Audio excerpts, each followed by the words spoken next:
The new year starts once again with the traditional stop in Oberhof, where on top of a very hard track, biathletes had to cope with challenging wintry conditions in a week of exciting competitions.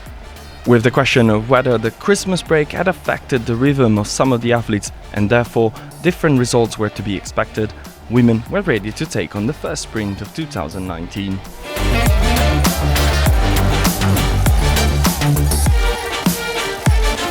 It was a day to remember for Italian Lisa Vitozzi, who led thoroughly from start to finish to take a maiden individual success after being at the flowers ceremony 6 times out of 8 individual competitions without ever stepping on the podium on the season. The 23-year-old took her time in the second range to make sure to go clean and secure the win that makes her the third Italian woman in history of biathlon to win a World Cup event. She had to hold her breath though, as French Anaïs Chevalier and Swedish Anna Öberg also found the zero and challenged the leadership in the last loop, but neither could pass her, closing respectively second and third.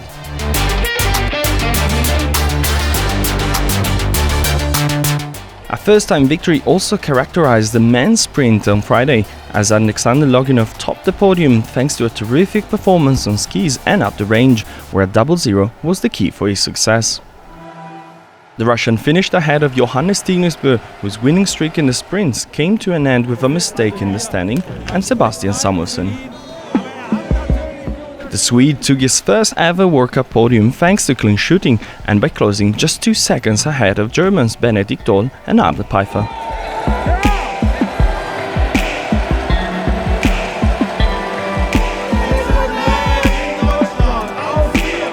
I'm really happy about my place today. Of course, a third place would be more nice, but yeah, it was a really nice feeling to ski at home or at a really good known place for me, and so I'm really happy. Saturday's pursuit proved a roller coaster of emotions with even tougher conditions, making it hard on both the tracks and at the range.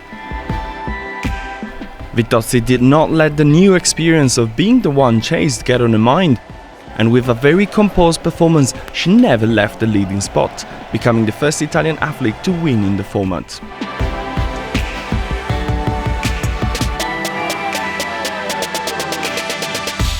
Behind her, a fabulous battle witnessed Anastasia Kuzmina having the best of 2 Anaïs, Chevalier and Bescon, while Dorothea Viera rose from 24th to 5th despite a crash. And Franziska Preuss did even better, coming from 45th to 6th place. I had a really good skis and I was faster on the downhill than Doro. Then she have a stop point to drink a little, so she didn't see me, I think, on the right. And she opened the skis on me and then we fell down together. We are okay, it's something can happen during races and we know that. But it's always, difficult when it's someone you like and you crash together and it should be bad. But finally it was okay. The men's event was not any less exciting, as under a heavy snowfall, continuous changing in the lead spiced up the event.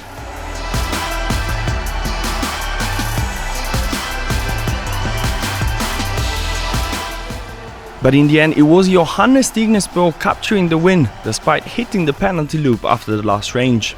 Martin Foucault, who had caught the Norwegian ahead of the last shooting range, missed twice and left the door open for Arne Pfeiffer and Lukas Hofer, who duelled on skis for the runner-up spot.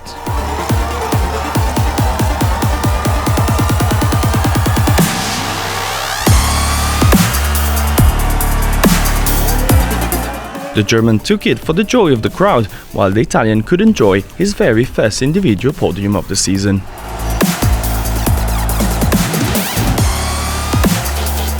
But Saturday was also the day that one of the most beloved athletes decided to call it a career. Für mich schließt sich eigentlich heute der Kreis, dass genau auf den Tag 13 Jahre später ich verkünden kann, dass ich meine Karriere in Ruhpolding beenden werde. Ich werde bald zum ersten Mal Vater und das ist eigentlich für mich der Hauptgrund, meine große Liebe Biathlon zu verlassen und mich meiner hoffentlich bald gesunden neuen Familie zuwenden kann.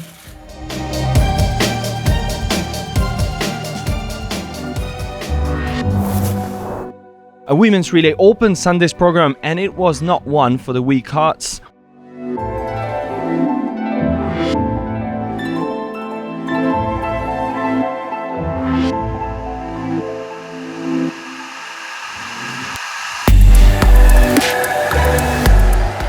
With severe conditions, falls and a lot of changes in the lead. Italy was first with Lisa Vitozzi, but things went south in the second leg, and it was Russia taking the lead.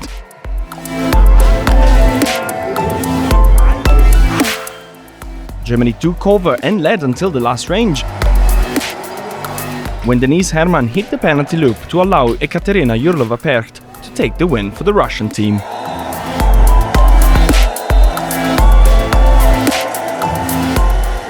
Czech Republic claimed the last spot on the podium thanks to two superb legs by Markéta Davidová and Eva Puskarčíková, climbing back from 12th place midway through the competition.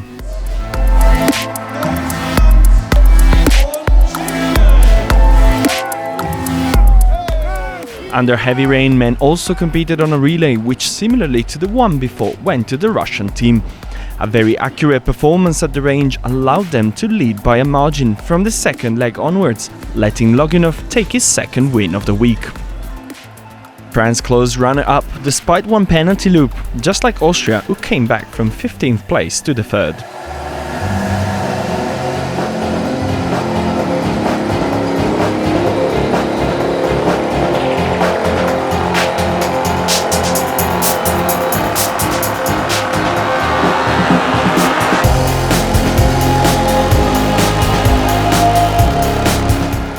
Now, with the hope to leave the rain behind, the BMW IBU World Cup Tour takes on a trip south to Ruhpolding, where a sprint, another set of relays and a mass starts away. On a very different venue for track profile and shooting range, other names will try to challenge the ones who shined in Oberhof, starting from the Norwegians, who traditionally have always excelled in Bavaria. Yeah, we have good results from Ruhpolding the past years, so I hope we can follow that up. Well, I look forward to go to Ruhpolding and hopefully not this weather. And I like Ruhpolding much better than Oberhof, and I look forward to that. It's not smart to expect an easy range, because all shooting ranges can be tricky in its own way. But of course, it's not usually as windy as it is here.